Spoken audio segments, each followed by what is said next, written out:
Praise the Lord. हम पढ़ेंगे मत्ती 19 अध्याय और उसका 23-24 नंबर वचन। तब यीशु ने अपने चेलों से कहा, मैं तुमसे सच कहता हूं कि धनवान का स्वर्ग के राज्य में प्रवेश करना कठिन है। तुमसे फिर कहता हूं कि परमेश्वर के राज्य में धनवान के प्रवेश करने से ऊंट का सुई के नाके से निकल जाना सहज है।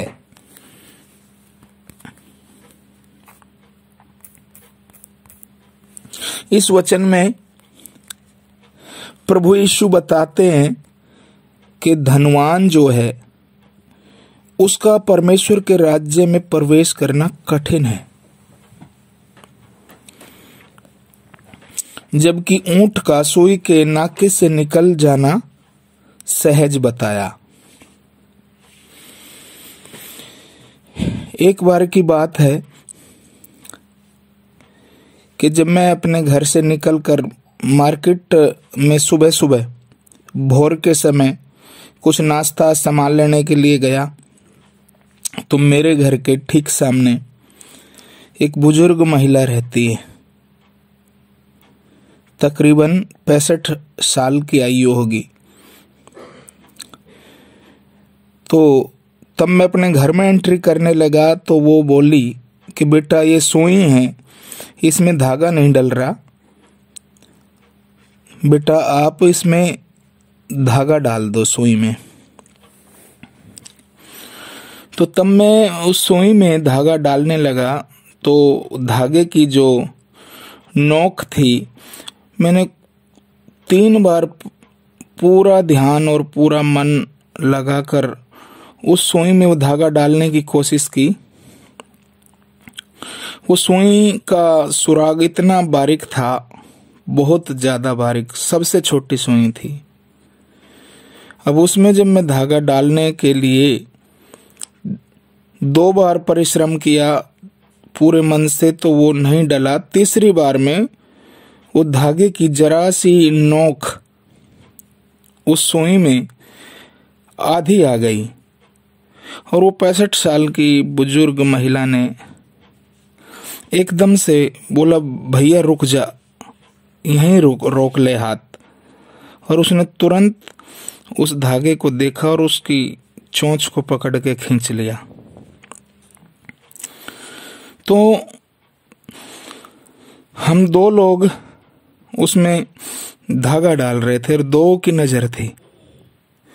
तब भी मेरे हाथ से वो अकेले वो धागा पूरी तरह से डला नहीं। एक साइड से मैं उस धागे को पकड़ के डाल रहा था तो दूसरी साइड से उस बुजुर्ग महिला ने खींच लिया। तो उसकी नजर मेरे नजर से भी काफी तेज थी। तभी परमेश्वर की आत्मा के जरिए मेरे हृदय के भीतर से वचन निकला कि धनवान का परमेश्वर के राज्य में प्रवेश करना कठिन है, ऊंट का सुई के नाके से निकलना सहज है। तो हम इस पृथ्वी के ऊपर देखते हैं कि गरीबों की संख्या ज्यादा है और गरीब लोग बहुत बार इसको अपना दुर्भाग्य समझते हैं और वो अपने को बहुत छोटा भी समझते हैं। और धनवान जो है वो काफी धन के ऊपर भरोसा रख के जब चलता है, धनाढ़ लोगों को लोग दंडवत करते हैं और उनकी इज्जत भी करते हैं। और बहुत से धनवान तो अंधेर करते हैं निर्धनों के ऊपर और लोग उनसे डरते भी हैं। लेकिन परमेश्वर के आत्मा ने इस वचन से समझाया कि जब तू उस धागे को डाल रहा था, तूने 3 बार कोशिश की, तब भी तुझसे वो नहीं डला।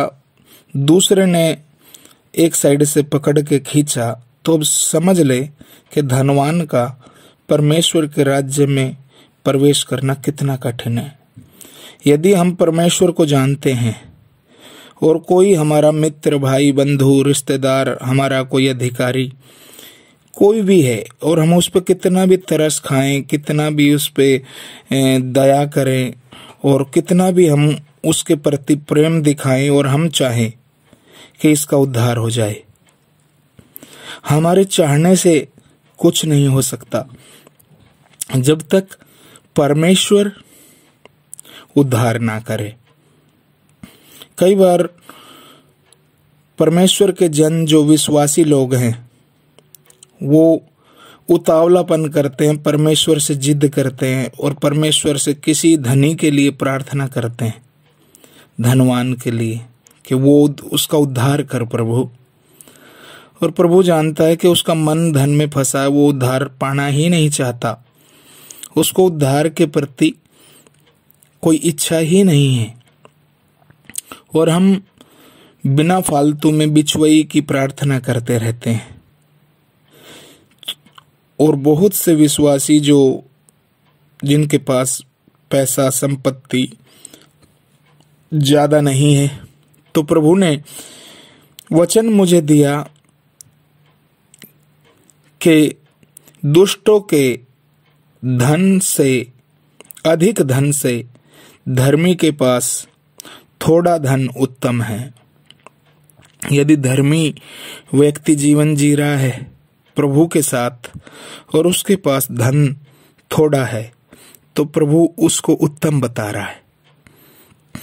तो इसलिए हमें एक वचन की शिक्षा इससे और मिली कि बोने वाला कौन है, सींचने वाला कोई और है और काटने वाला कोई और है, लेकिन सबसे बड़ा इनमें बढ़ाने वाला है और बढ़ाने वाला केवल परमेश्वर है। तो यदि हम परमेश्वर के साथ प्रभु के वचन को लोगों को बांटते हैं, परिश्रम करते हैं, तो उसमें उस वचन का जो हमने बोया उसका बढ़ना वो भी परमेश्वर की दया से, परमेश्वर की कृपा से लोगों तक पहुंचता है और लोग उसे ग्रहण कर पाते हैं। बहुतों को जब वचन बताते हैं तो उनके कानों तक पहुंचता है, लेकिन उनको सुझाई नहीं देता।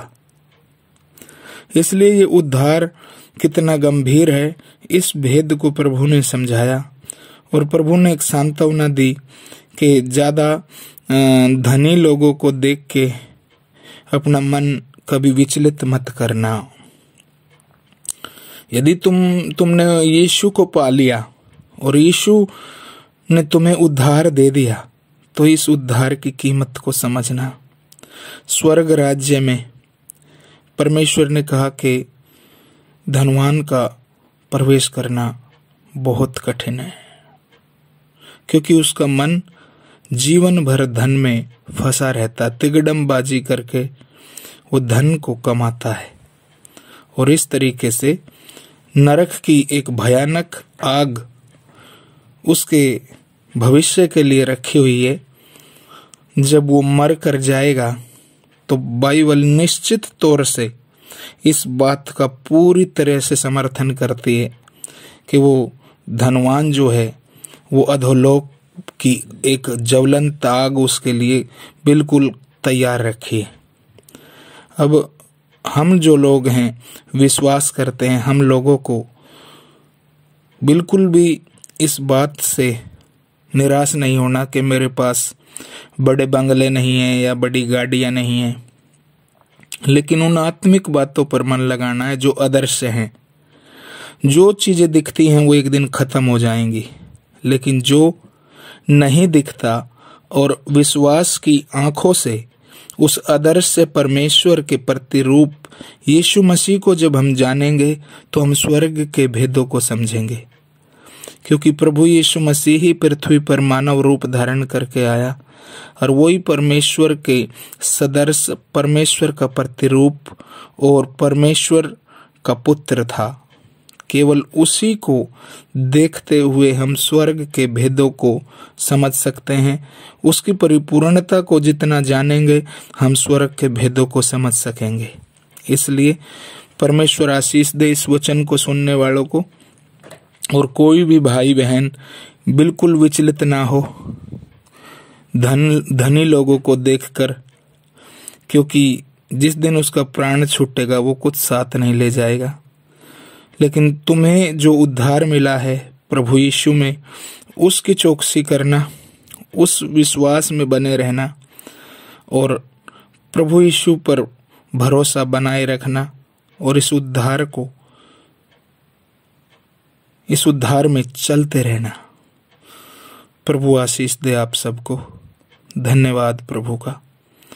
प्रार्थना करते हैं कि प्रभु हमारे सब बहन भाई जो प्रभु यीशु आपके द्वारा उद्धार पाए हुए हैं, उन पर तेरी दया हो, और तेरी बड़ी करुणा से प्रभु वो किसी भी जाति, किसी भी संप्रदाय, किसी भी राज्य, किसी भी क्षेत्र या किसी भी देश के क्यों ना हो, जो परमेश्वर आपके बुलाए हुए हैं, आप जिनको उद्धार देता है, उन सब की रक्षा प्रभु यीशु पवित्र आत्मा आप कीजिए, और उन सब को विश्वास में सुरक्षित रखिए। प्रभु जी, उनकी आर्थिक आवश्यकताएं आप पूरी कीजिए। प्रभु यीशु, उनकी सब ज़रूरतें आप पूरी कीजिए, और उनके थोड़े से धन में भी बहुत बरकत और आशीष दीजिए। हे पिता, ये प्रार्थना यीशु के नाम से मांगता हूँ, ऐसा ही हो।